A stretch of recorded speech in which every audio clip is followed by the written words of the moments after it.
Hola chicos, bienvenidos al nuevo video de hoy. El tema que veremos hoy será trabajo. Bueno, en el programa de hoy tenemos una caja sobre un plano inclinado.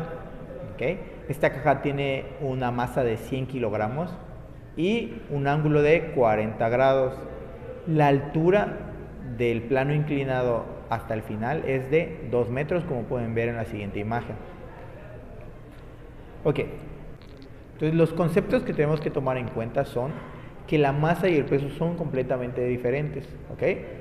Aunque el peso viene de la masa, recordemos que la masa es la cantidad de materia y el peso es la fuerza que nos atrae gracias a la gravedad. ¿Va? El primer paso para resolver este tipo de ejercicios es realizar nuestro diagrama de cuerpo libre.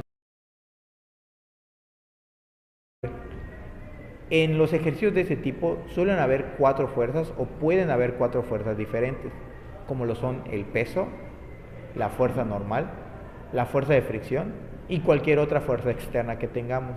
En este ejercicio solo tenemos 3: el peso del objeto, la fuerza normal que ejerce la superficie y la fuerza de fricción que también ejerce la superficie y va en contra del movimiento. Recordemos que en este plano inclinado la caja va a caer por su mismo peso y se va a deslizar por este plano inclinado. ¿Okay?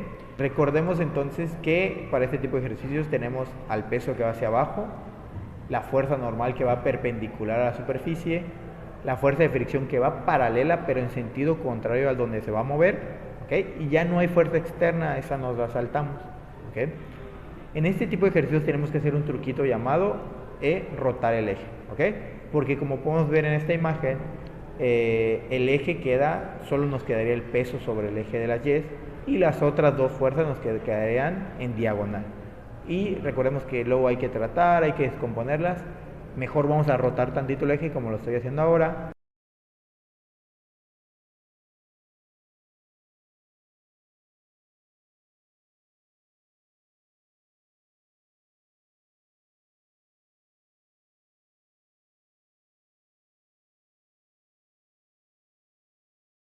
Y nos van a quedar la fuerza normal y la fuerza de rozamiento paralelas al eje X y la única que nos va a quedar en forma diagonal es la del peso, pero esa del peso, como ya tenemos el valor de la masa, la podemos descomponer en sus valores de X y Y.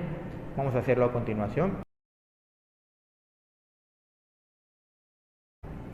Tenemos que la masa es de 100 kilogramos, lo multiplicamos por la gravedad y nos queda un valor de 981 newtons.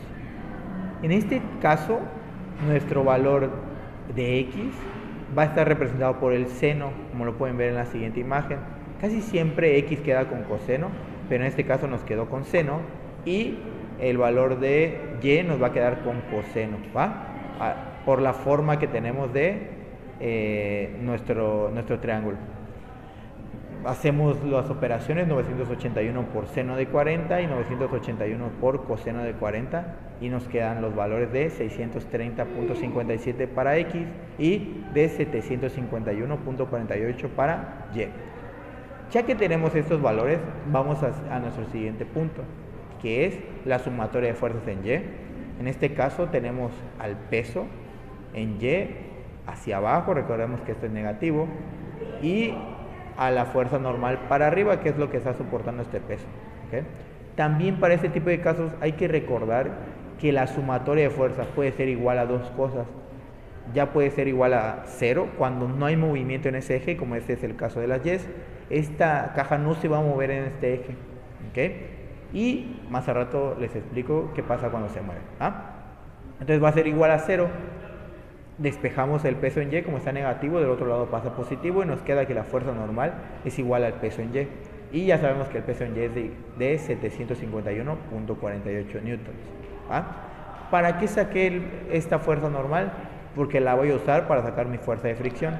Tenemos el siguiente paso es sacar la fuerza de fricción, que nos dice que la fórmula es el coeficiente de fricción por la fuerza normal. El coeficiente de fricción en este ejercicio es de 0.4 y lo multiplicamos por el valor de la fuerza normal y nos queda 300.59 newtons. Ya, listo, ya tenemos coeficiente de fricción, ya tenemos la fuerza de fricción, la fuerza normal. Nos falta la sumatoria de fuerzas. ¿ok? Entonces vámonos a la sumatoria de fuerzas. En X, en este caso si hay movimiento, entonces cuando hay movimiento, la sumatoria de fuerzas nos va a dar igual a masa por aceleración. Nos quedamos con eso y hacemos la sumatoria de fuerzas. ¿Qué fuerzas tenemos en X? Pues bueno, tenemos la parte del peso en X y tenemos la fuerza de rozamiento que va en contra de ese movimiento, ¿ok? Recordemos, si el peso en este caso no venciera a la fuerza de rozamiento, ese objeto no se mueve. Si la fuerza que tenemos no supera la fuerza de rozamiento, ese objeto nunca se va a mover. Entonces, vamos a hacer la sumatoria de fuerzas en X y nos queda que 630 está hacia la derecha, cayendo en este eje, y los 300 de la fuerza de fricción, recordemos que siempre está en contra del movimiento, y van a ser 300.59. Hacemos la resta y nos queda la sumatoria de fuerzas en ese eje. En este caso nos quedó 329.98 y es lo que vamos a utilizar para hacer el trabajo. Recordemos ahora, ya llegamos a la parte final, el trabajo es fuerza por distancia. Ya tenemos la sumatoria de fuerzas en el eje que se mueve y ahora hay que sacar la distancia por la que igual se va a mover, ¿okay? Usamos identidades trigonométricas, ya sabemos que la altura de ese objeto es de 2 metros y tenemos que el ángulo es de 40. Casi siempre usamos esta altura y el seno del objeto para sacar el cateto opuesto.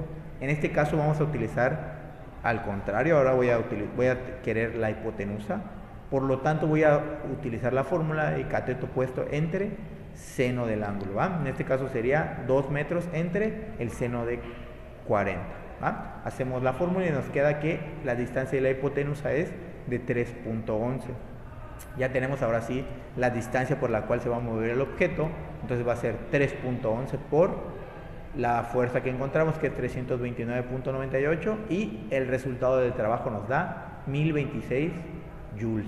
¿Okay? Recordemos que también la nueva unidad de medida, los newtons por metro, nos van a dar una nueva unidad de medida que se llama joules, y es la medida de energía y de trabajo. Bueno chicos, hasta aquí llegó el video de hoy.